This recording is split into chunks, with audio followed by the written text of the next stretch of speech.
En nombre de Dios y la patria, se abre la sesión de la Comisión de Derechos Humanos, Nacionalidad y Ciudadanía. Querida secretaria, la cuenta, por favor. Han llegado los siguientes documentos a la comisión del subsecretario de redes asistenciales, en el que envía informe bimensual de la glosa número 4 correspondiente al programa integral de reparación ocular de conformidad con la ley de presupuesto del año 2022. Asimismo, una correspondencia al honorable senador señor Kast, en la que solicita una sesión especial de la comisión con carácter de urgencia, a raíz del reportaje del diario La Tercera sobre la eventual suspensión del programa de fortalecimiento en las oficinas regionales del Instituto Nacional de Derechos Humanos en el Biobío, la Araucanía y los Ríos. Para ello propone invitar a la actual directora del Instituto de Derechos Humanos, señora Consuelo Contreras, y a Michelle Delebet, ex coordinadora del programa, a fin de que den a conocer el informe mencionado que da cuenta de la vulneración de derechos humanos de víctimas de la macrozona sur, como también esclarecer los hechos mencionados en el reportaje. Eso sería en materia de cuentas, señor presidente. Muchas gracias. El primer informe estará en las respectivas correos, o si alguien lo quiere por escrito o en papel, que lo solicite. Y sobre el segundo, escribámosle un oficio a la subsecretaria para que nos entregue la información. Después veremos, de acuerdo a las facultades que tenemos para hacer las cosas. A la directora del instituto. Así es, y eso. ¿Sobre la tabla? O sea, perdón, sobre la cuenta. Nada, perfecto. Entonces, la tabla es continuar con el estudio de las indicaciones formuladas al proyecto de ley que modifica el Código Procesal Penal en materia de procedencia de la prisión preventiva y de suspensión de ejecución de la sentencia respecto de las mujeres embarazadas o que tengan hijos o hijas menores de 3 años, ley Tallén. Está invitado el asesor del Ministerio de Justicia y de Derechos Humanos, el señor Rafael Ferrada, por la Defensoría Regional de Ñuble, el señor Leonardo Moreno Holman. ¿Están presentes? Sí, y sí, está presente don Rafael Ferrada, por el defensor del Regional de Ñuble. Así está. Y está por Zoom doña María Inspectora, que de jefa de edición jurídica del Ministerio de Justicia. Y también tenemos a Jaime Rojas, que es nuestro nuevo especialista de la Biblioteca del Congreso, que nos va a apoyar en la cuestión de derecho. Un gusto, muchas gracias. Bueno, los que están señalados para hacer uso de la palabra, no están. El Ejecutivo, ya no sé si, Rafael, si quieren ustedes van a hacer alguna presentación. Presidente, buenas tardes. Saludar a los senadores, a la secretaria. Bueno, doy las cosas a la ministra que viene en camino. Hay un proyecto en la tabla de reinserción social juvenil, además que tenía actividades por el Día del Detenido Desaparecido. También tiene mucha involucrada y la idea es como poder, a propuesta para el presidente, de comenzar a votar las indicaciones que fueron propuestas, ya que se hizo la presentación acerca de la misma y las explicaciones en la sesión pasada, así que solicitaríamos poder votar y bueno, me acompaña para esto la jefa de edición jurídica, María Esther Torres, y la asesora Flora Benazul y el asesor Ignacio Gaete, que están en Santiago desde el Ministerio. Ellos podrían explicar paso a paso que fueron los que redactaron esta indicación. Bueno, el acuerdo que teníamos era que hoy día se comenzaba la votación justamente de las indicaciones, porque este está votado en general, y ahora tenemos que votar las indicaciones del proyecto, y que para eso el Ejecutivo hizo la presentación, están en cada una de los textos que tienen cada uno de los senadores en este caso. Así que si no hay más intervenciones, procedamos a votar las indicaciones. Ya, hace presente a sus señorías que en principio acá se presentaron una indicación sustitutiva del senador Coloma y del senador Moreira. Además, el senador Latorre presentó y la senadora Carvajal. Posteriormente se abrió un nuevo plazo y el Ejecutivo presentó también una indicación sustitutiva que a su entender debería recoger las indicaciones ya formuladas. Entonces se propone a los senadores que vamos viendo la indicación del Ejecutivo y en lo que procede con las que están presentadas se aprueban con modificaciones o se rechazan en la medida que no tengan relación con lo aprobado. Gracias. ¿Sí? Ya, démosle. Ya, entonces tenemos la primera indicación, la 1A, bueno, están en sus comparados, en la cuarta columna está la indicación sustitutiva del Ejecutivo. La primera indicación del presidente de la República señala que introduce en el artículo 139 del Código Procesal Penal un inciso final nuevo del siguiente tenor. Este artículo 139 se refiere a la procedencia de la prisión preventiva y señala la norma propuesta. Tratándose de una persona imputada embarazada o que sea madre de una niña o niño menor de 3 años de edad, el tribunal deberá preferir la imposición de alguna de las medidas cautelares dispuestas en el artículo 155, a menos que se encontrare imputada por un delito en contra de uno de sus hijos o hijas menores de edad, o haya sido condenada por delitos cometidos en contra de uno de sus hijos o hijas menores de edad, o por delitos contra la vida o integridad física, psíquica o sexual de personas menores de edad, o que se haya decretado una medida de protección a favor del hijo o hija menor de 3 años que hubiera radicado el cuidado personal en una persona distinta a la madre.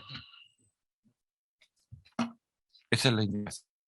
Esa es la indicación para el artículo 139 Del para código. agregar el inciso final. La diferencia que tiene con la indicación de los senadores Coloma y Moreira es que ellos dicen que para determinar la improcedencia de la prisión preventiva, el juez podrá tomar en consideración el estado de embarazo de la imputada o acusada o que tenga bajo su cuidado personal uno o más hijos o hijas menores de 2 años, siempre y cuando la pena del hecho que se le imputa sea simple delito. La indicación del Ejecutivo entonces difiere las causales en que tiene que ser 3 años y no 2, y habla de una persona imputada embarazada, o sea, puede ser un hombre transgénero que esté embarazado. Una persona.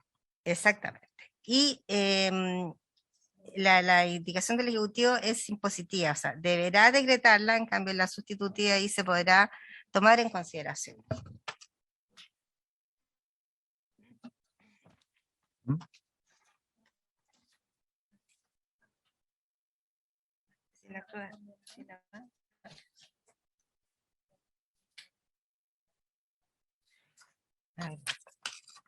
Ya, hace presente entonces, pues, que pasemos a la página 7, 8 y 9, que la indicación 7 del honorable senador Latorre, la indicación 2, perdón, que está en la página 7, 18. 7, 8 y 9, sí, agrega un literal del siguiente tenor, que dice: cuando la imputada se encontrare embarazada o tenga un hijo o hija menor de 3 años de edad, con excepción de aquellos casos en que la imputada sea una amenaza a los derechos del hijo o hija, situación que deberá ser ponderada por el juez o jueza competente, quien deberá fundamentar su decisión. Para evaluar dicha privación de libertad se tomará en especial consideración en A, gravedad del ilícito en torno al bien jurídico protegido; B, interés superior del niño, niña o adolescente; y C, situación psicosocial de la madre. A su vez, la indicación 2 de la senadora señora Carvajal reemplaza la expresión 3 por 5 años. O sea, tenemos 2, 3 y 5. Y después la senadora Carvajal agrega un senador Latorre y dice: cuidado de sus hijos o hijas menores de 3 años. Esto se refiere también a la procedencia, que no procede cuando el imputado esté a cargo del cuidado de sus hijos o hijas menores de 3 años. En todo caso, el juez podrá considerar otros antecedentes relativos a asegurar el resultado del juicio, la gravedad del delito y el interés superior del niño o niña. Sí. Aquí con esta indicación el senador Latorre incluye a los padres, porque las demás habla sola de la persona embarazada o madre. En cambio, con estas incluye al padre. Ahí están todas las indicaciones entonces respecto del artículo 139. Así es. Pedro. Presidente, ¿puedo hacer una sugerencia antes Sí. de votar las indicaciones? Lo que pasa es que yo creo que En este proyecto se cruzan tres puntos que respecto a que creo que probablemente si los definimos de forma general va a ser más fácil la tramitación. El primer tema tiene que ver de si la persona que va a ser condenada a una pena privativa de libertad o se le va a imponer como medida cautelar la prisión preventiva está embarazada al momento de la interposición o con posterioridad. Entonces esa es como una primera como definición conceptual que debería tener el proyecto. Y la segunda de hasta cuándo lo acompaña, en el fondo, entre comillas, este beneficio, porque se habla de 3, 5 años, pero esto habría que anclarlo a lo que, entre comillas, es como la legislación general, porque en Chile, cuando uno mira las normas de protección, son todas 2 años, el fuero 2 años, los beneficios. No por sobre eso. Entonces no podría, yo creo que no podría estar sobre eso, o sea, habría que fijar una línea que este beneficio es por o sea, por los dos, y la sala los 2 años. hasta los 12. Exactamente, se alguna hasta los 2 años. Entonces, hacer como esa definición, porque si decimos, mira, esto es hasta los 2 años, despejamos al tiro la indicación, por ejemplo, de la senadora Carvajal que habla de 5, la Torre que habla de 3. Y el tercer tema es si este beneficio es para crímenes y simple delito o solamente va a ser simple delito. Pues eso también despeja buena parte, porque si decimos simple delito, yo creo que simplifica bastante la discusión, y si es de crimen creo que es más complejo, porque ahí tendríamos que entrar a ver un catálogo de cuáles sí y cuáles no. Cuando es pena de crimen es más fácil hacer la distinción, pero uno podría decir, por ejemplo, se excluyen los delitos de homicidio donde la víctima es menor de edad. Entonces eso, por ejemplo, yo creo que si tomamos estas 3 definiciones podríamos avanzar bastante más rápido en la discusión del proyecto. O sea, como esos 3 que yo creo que son los centrales del proyecto a definir. Y que eso permitiría además ordenar la discusión y nos sacamos, si se aprueba de los 2 años, por ejemplo, una cantidad de indicaciones encima inmediatamente. O sea, yo estaría porque se estandarizara respecto de lo que son leyes generales, porque si no van a ser inaplicables, porque tendríamos que mover otras para la aplicación de lo que aprobemos. O sea, lo que decía, la sala Q1 esté hasta los 2 años, o sea, 3 años y pasa a otro nivel. Entonces, yo ahí prefiero la estandarización respecto de lo que están en otras leyes, porque si no tendríamos que entrar a modificar otros cuerpos legales. Y eso no lo vamos a hacer con este proyecto. El Ejecutivo. Presidente, muchas gracias. Bueno, o sea, ese es una de las, sí, uno de los temas. De las consideraciones. Esa es una de las consideraciones que tenemos que tener. Estandarización de las edades, en este caso, para el cumplimiento de lo que vamos a aprobar, porque si no va a ser, a mi entender, inaplicable. Pues. Sí, bueno, presidente, sí tuve unas conversaciones previas con el asesor del senador para considerar esto igual la edad de los 3 años como la moción original estaba contemplado. Y además hay un argumento que también la legislación del decreto de libertad condicional en el artículo 3º ter establece que se podrá considerar la libertad condicional una vez cumplida la mitad de la pena privativa de libertad de forma efectiva a las mujeres condenadas en estado de embarazo o maternidad de hijo menor de 3 años. Por eso se tuvo considerado que fueran los 3 años por la legislación penal actual. Y bueno, no sé si también hay como otros argumentos, me gustaría que pudiera explicar la indicación del Ejecutivo, cómo la recogieron la jefa de la edición jurídica, y para también referirse a los 3 puntos que levantó acá el senador Araya. Si se permite, presidente. ¿Sí? Bueno, el Ejecutivo que nos aclare su indicación. Buenas tardes, señores senadores. Complementando lo que señala Rafael, la indicación del Ejecutivo se basó fundamentalmente en el proyecto de ley que estaba presentado. El proyecto de ley daba la edad de 3 años, nosotros no innovamos al respecto, digamos, quisimos modificar esa edad. Sin embargo, también tuvimos presente que al menos 2 informes de entidades en la materia, uno es un informe de la Universidad de Portal, un artículo más que un informe, cuando hace un análisis respecto a este tema, recomienda que la edad sean 3 años. Y también el informe anual de la Defensora de la Niñez, también al tratar esta misma materia, recomienda los 3 años. En base a eso nos pareció adecuado mantener lo que se estaba proponiendo desde el propio proyecto de ley. Sin embargo, claro, además como norma norma ya vigente en la actual legislación y que tiene que ver justamente con el mismo espíritu que tiene este proyecto de ley que se refiere justamente a la protección de niños y niñas con madres privadas de libertad. La última modificación en la materia que fue en la ley de libertad condicional, que es de reciente data, creo que es del año 2019, justamente incorporó el criterio de los 3 años, que es lo que señala Rafael en este mismo bajo la ley, la 21.124.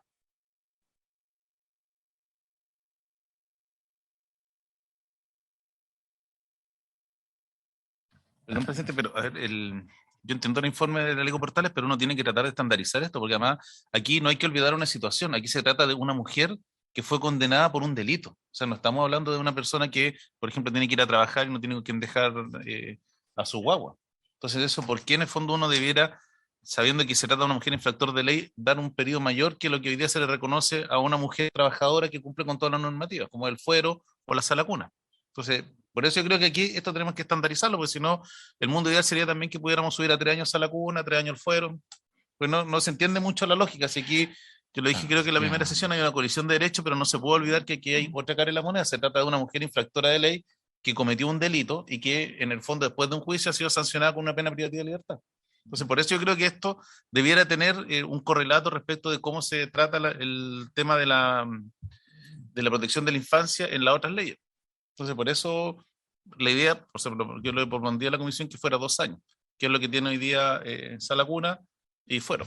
Lo que pasa es que además se produce corríjanme si me equivoco, mujeres que habría una discriminación respecto de aquellas que están sin sanción, que están trabajando y que tendrían que tener, o sea, que tienen acceso a los 2 años y eso es. Entonces, yo te reitero, prefiero que se estandarice en el mismo nivel, eh, también con los cuidados a los que me estoy refiriendo.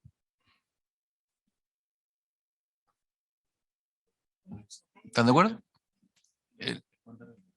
Podemos dejarlo en la definición de la comisión, presidente, pero obviamente nosotros lo estandarizamos con la moción original y con el decreto de libertad condicional porque establece esta norma excepcional, pero solamente eso. Perdón, pero el decreto de libertad condicional en este caso no protege la maternidad. Lo que es uno de los elementos a considerar respecto a si la persona puede salir. O sea, ni siquiera es una obligación al momento de otorgarse el beneficio. Es parte de los elementos que el juez pondera, ¿no? O sea, perdón, que pondera la comisión al momento de otorgar la libertad. O sea, no es una obligación, es uno de los elementos ponderadores. Entonces, no, tampoco es algo central del tema del momento de otorgar la libertad, porque si esa mujer efectivamente está embarazada o tiene hijo menor, pero tiene mal comportamiento, no va a tener acceso o derecho a la libertad condicional.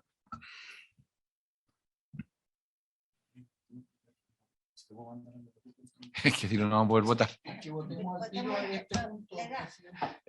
¿Dejamos votado esto?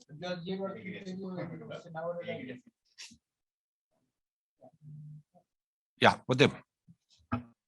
Señor presidente, pone en votación la edad para aplicar la norma. El criterio sería 2 años, 2 años.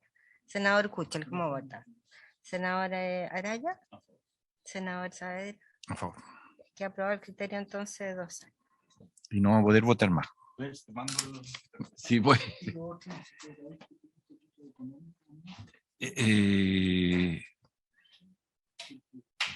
Es que lo que pasa es que nosotros dos no vamos a poder votar. Entonces, ¿por qué no?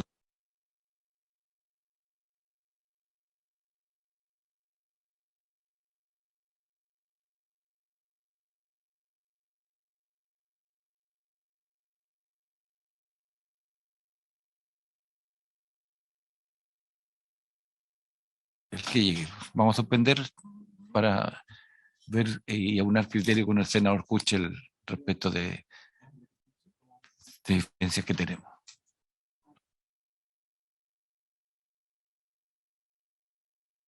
Recording stopped.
Sí.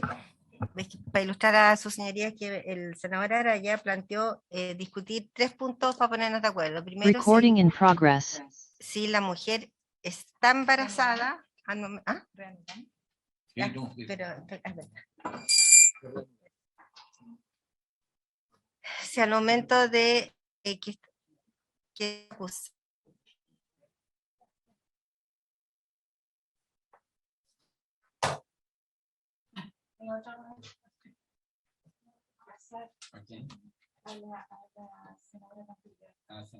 ya, Topacito.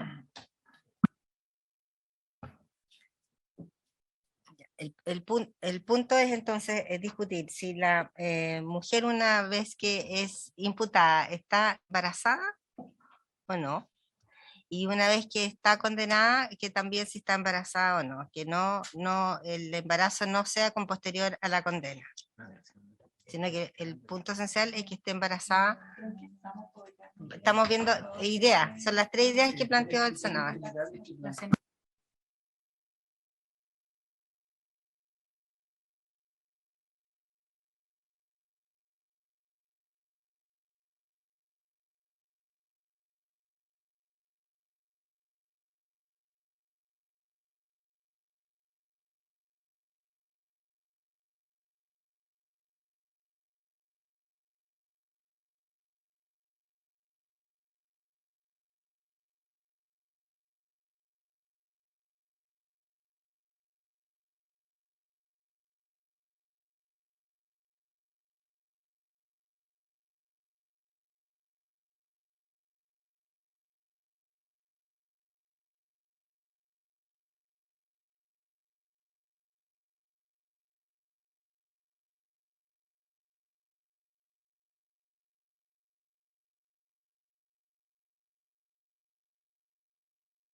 Gracias, presidente. Voy a bajar esto. Más fácil. Sobre este segundo punto es como dejar establecida una precisión. Los dos supuestos que se están regulando es respecto de la persona imputada y segundo, la persona una vez que es condenada. Entonces, es establecer que en el primer supuesto es fácil como precisarlo, que la mujer tiene que estar, o la persona tiene que estar embarazada al momento de que sea imputada. Por lo tanto, ese es el momento en que el juez no la deja en prisión preventiva, sino que le tiene que establecer una medida menos gravosa que la prisión preventiva. Ahí es como fácil establecer que el embarazo tiene que tiene que existir a ese momento.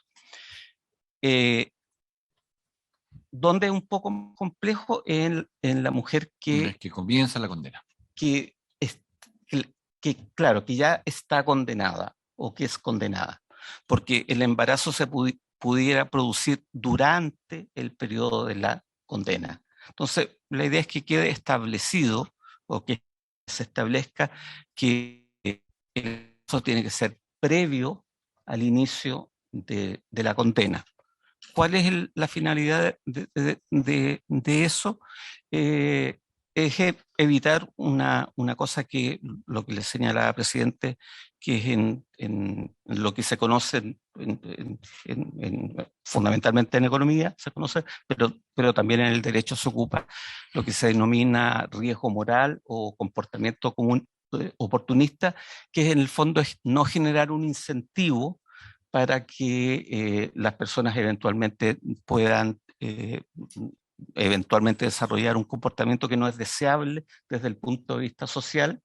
Y bueno, en el fondo alguien pueda, estando en la cárcel, estando detenida, generar un embarazo para obtener el beneficio. Es una conducta socialmente no deseable y es preferible prevenirla desde el punto de vista de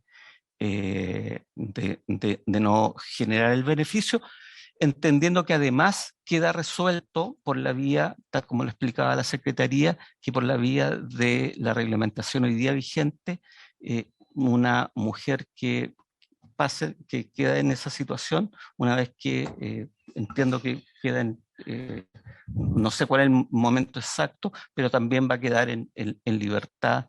Pareciera que la Secretaría puede precisar cuál es la oportunidad específica en que se produciría la libertad producto de la condición del embarazo. Pero es no por esta vía generar eventualmente un incentivo a ese efecto. Eso es respecto al tema del embarazo. Senadora Loreto Carvajal y después el Ejecutivo. Gracias, presidente. La verdad, lamento no haber estado en la votación anterior, pese a que fuimos autoras de la indicación que efectivamente expusimos la semana pasada y donde estuvo la ministra de Justicia y donde efectivamente nosotros proponíamos que hay una condición primero natural de la mujer a poder embarazarse. Yo creo que lo que acabamos de escuchar transgrede absolutamente a los derechos legítimos y naturales que tiene cualquier hombre y alguna mujer. El pretender pensar que la mujer se embaraza o tiene relaciones sexuales que son permitidas dentro de la cárcel incluso, para generar un incentivo de que con ello lograr una condena fuera del recinto cerrado me parece absolutamente machista y es como cuando uno escuchaba decir que la mujer por estar en minifalda o por haber tomado un trago era merecedora de ser violada o abusada. Creo que nadie busca en general poder tener una condición distinta a lo que naturalmente cualquier ser humano tiene el derecho legítimo a poder me suena también a cuando uno va a pedir trabajo y le preguntan si quiere ser madre o no. O sea, creo que hay una condición natural de la cual no se pierde ni la mujer ni el hombre por estar en un recinto cerrado. Por tanto, si en esa situación de ser condenada accede a su cónyuge, su pareja, y tiene relaciones sexuales y puede quedar embarazada, lo que estamos proponiendo en esta ley es que justamente la condición de embarazo procuremos que las mujeres puedan tener una pena, el cumplimiento de una pena alternativa fuera de un recinto cerrado.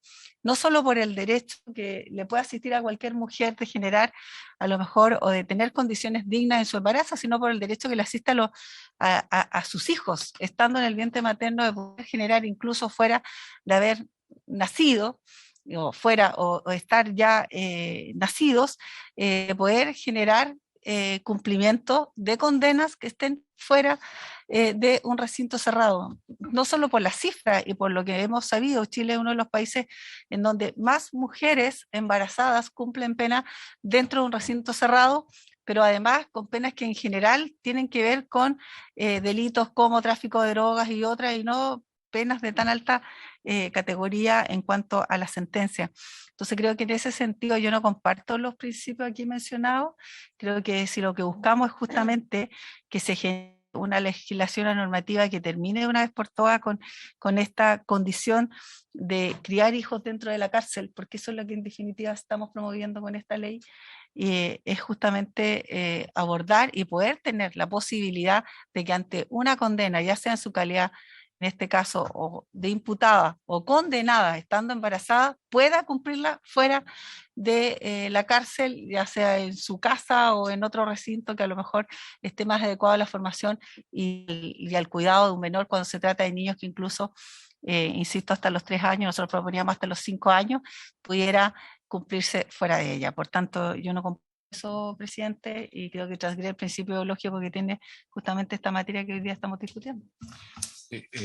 Lo que pasa es que no está en discusión en la calidad de imputada y de cuando asume la condena y llega embarazada. Esa no es la discusión. No, el tema está en cuando el tema está cuando ya está condenada y se embaraza. Es que ahí tendríamos hay que revisar nuevamente la sanción o la pena, cómo se le dio que la cumpliera. Porque nosotros proponemos justamente la indicación que estando embarazada, condenada, pueda otorgarse la posibilidad del cumplimiento fuera de la cárcel. Y no establecemos un momento si es que en el momento de la imputación o de la condena, digamos. Si estando ya cumpliendo una pena y dentro del recinto, ¿cierto?, de la cárcel queda embarazada, nosotros proponemos que se pudiera modificar y obviamente en este caso permitir, ¿cierto?, que el cumplimiento se genera fuera del recinto penal. Por tanto, no hay distinción para nosotros, que no es lo que propone el expositor.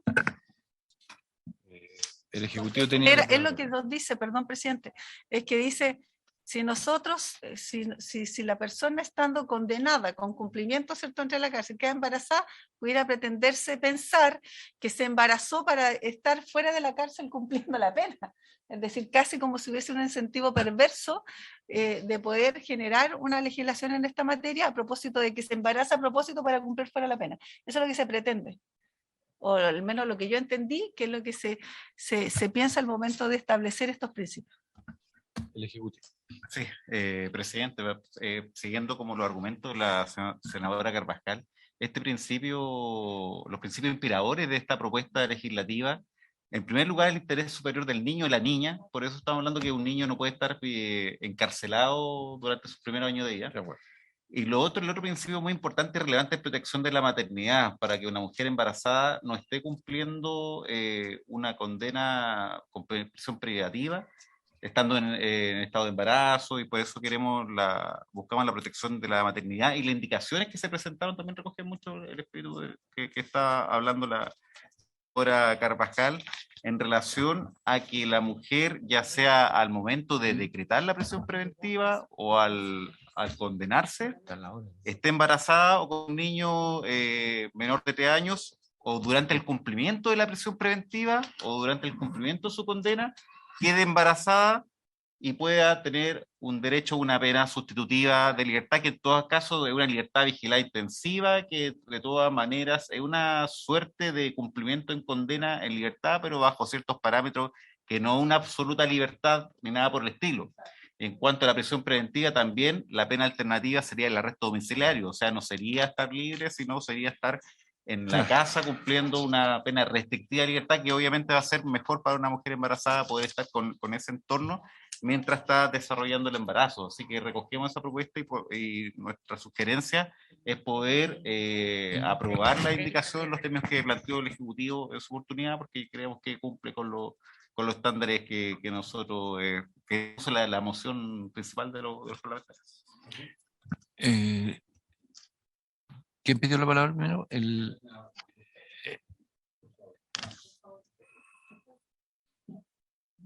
Ya, el senador Sangüesa, después la senadora Sepúlveda. Gracias, presidente. Yo creo que, a ver, hay que separar varias situaciones aquí, porque uno es el caso de la prisión preventiva, que yo comparto que no puede ser una medida menos gravosa que el estar presa, y que puede ser el arresto domiciliario, porque es un proceso que todavía está en curso, además. Entonces, pero es diferente a la condena. Pues si bien, por su intermedio, la senadora Carvajal dice, no hay que pensar que alguna mujer se pueda embarazar para buscar en el fondo un beneficio que marque una diferencia entre quienes cometen un mismo delito. Pero no es menos cierto que también nosotros hoy día estamos enfrentados a una diferencia, y de hecho en la legislación hemos avanzado en temas de, por ejemplo, la utilización de menores. Y aquí también puede darse la situación que, digamos, las bandas porque mayoritariamente las mujeres que están en prisión tienen que ver con la ley 20.000. Y eso nos hace tener que abrir los ojos también para poder prevenir ciertos tipos de situaciones, ¿ya? En que yo no comparto el que las penas puedan ser conmutadas por otras. Yo creo que tiene que haber, y en eso sí estoy de acuerdo, que nosotros tenemos que ver el bien superior del niño, porque aquí no estamos hablando de la madre o de la mujer embarazada, sino que es cómo protegemos a este niño que no tiene nada que ver en el asunto de las situaciones que genera que su madre o ellos mismos tengan que estar pasando por la traumática experiencia de estar en la cárcel. Lo que tenemos que buscar es cómo llegamos a un equilibrio, porque esto el día de mañana no se pueda convertir en un incentivo a la utilización de mujeres embarazadas o con niños menores de 2 años, versus el efectivo derecho que tienen esos niños a esa edad de estar con su madre en un ambiente que no sea la cárcel. Y es por eso que allí la discusión va a ser bastante compleja, porque desde mi perspectiva, lo que debiera hacer es una especie de paréntesis, hasta que ese niño haya pasado la etapa de apego y después se cumpla la condena como está dictada por el tribunal, para que no haya una diferenciación entre las personas que cometen un delito sin estar embarazados o no teniendo niños menores de 2 años versus la que sí. Entonces, yo creo que es por ese lado que tenemos que buscar una solución que armonice, de manera de que las personas sí efectivamente sepan que la condena va a ser la misma, que no va a haber una diferenciación en el cumplimiento de la condena, pero por otro lado, cautelemos el legítimo derecho de esos niños a estar con su etapa de apego. Ok. Senadora Sepúlveda. Sí, muchas gracias, presidente. Primero, yo vengo de reemplazo, no está mi comisión permanente, ¿no? Bienvenida. Muchas gracias, creo que es un tema bastante complejo, ¿ah? Y mire, yo puedo concordar con la diputada Carvajal, ¿no? En términos de que, a ver, yo creo que es bien complicado decir que aquí tenemos que usar la maternidad para obtener cierto grado de beneficio. O sea, eso es, yo creo que es parte ya de lo que, de un lenguaje que queremos erradicar también, ¿no? Y a mí me gustaría que el Ejecutivo quizás, a lo mejor lo ha hecho anteriormente, pero entendiendo cuáles son la tipificación de los delitos, ¿no? En donde mayoritariamente tenemos mujeres en edad reproductiva, un poco lo planteaba el senador, ¿no? Más bien en la ley de tráfico, de microtráfico, etcétera. De ese tipo de delitos que cometen mujeres en edad reproductiva, ¿cuánto es lo que efectivamente hay embarazos hoy día? ¿No? Para saber de qué cantidad de casos estamos hablando. ¿Eh? Y lo otro, yo creo que es importante definir esta diferencia, pero uno se pregunta cuál es la edad de apego, ¿no? ¿Ah? ¿Cuál es la edad? El amamantamiento, los primeros 3 años, los primeros 4, ¿qué es lo que pasa con el niño después? ¿Va al cename? ¿Qué es lo que ocurre con ese niño, ¿no? O esa niña. Entonces yo creo que es mucho más complejo de decir, mire, solo en el embarazo, solo en el apego, ¿no? Porque es necesario tener además una dimensión de lo que significa la maternidad y las necesidades del niño o de la niña. Eso, presidente, a ver si nos pudiera cuantificar qué es lo que significa esto en términos de la realidad carcelaria. ¿Mm? Ok. La última palabra al Ejecutivo y vamos. Sí, presidente, para responder a la senadora Sepúlveda. Teníamos las cifras que presentamos la sesión anterior, no establecía como los distintos tipos penales, pero sí establecíamos que de 41.188 personas recluidas en régimen cerrado en Gendarmería, solamente el 7,1% son mujeres. Sí, que son los 41.188, que son las personas que están en régimen cerrado. El 7,1% son mujeres, que son 2.927. Y las que estarían como embarazadas o con niños, nosotros establecemos con la suma por el programa Creciendo Juntos, que es el programa no, el Creciendo Juntos, que es Creciendo dentro de las Juntos. cárceles, sí, como de no, obviamente no. El programa para mayo atendía 102 mujeres, que eran la mitad, el 53% eran imputadas y el 49% estaban en calidad de condenadas. Sí. Están casi Nosotros 50 y hicimos 50. una proyección de cuántas serían de las mujeres de estas las que tendrían niños o niñas menores de 3 años, que correspondería al 4,5% de la población de mujeres recluidas, que serían 133. Pero no está la mujer embarazada en este, porque solamente tenemos el conteo sí, con niños. Pregunte. Gracias, presidente. De estas mujeres, primero, ¿cuál es el promedio de pena que tienen? Porque uno podría decir cuál es el tiempo, ¿no es cierto? Que tienen, porque yo puedo quedar embarazada en la cárcel, pero tener, no sé, un año y serían, ¿cuánto es el tiempo que yo tendría, ¿no es cierto?, en la cárcel en promedio estos 102 personas, estas 102 mujeres. ¿Mm? Perfecto.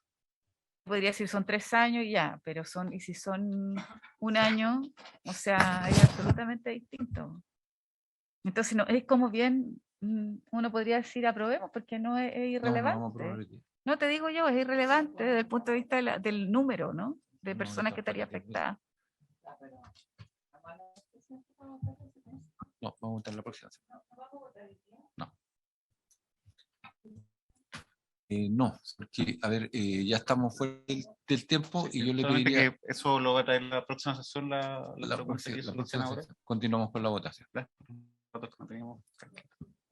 Bueno. Sí. Sí, ya son las 4:05. Sí, entonces pueden reclamar que votamos fuera de plazo y ese es un problema reglamentario. Entonces, evitémoslo. En la próxima semana vamos a continuar con la votación. Habiéndose cumplido el propósito de la reunión, se está cerrado.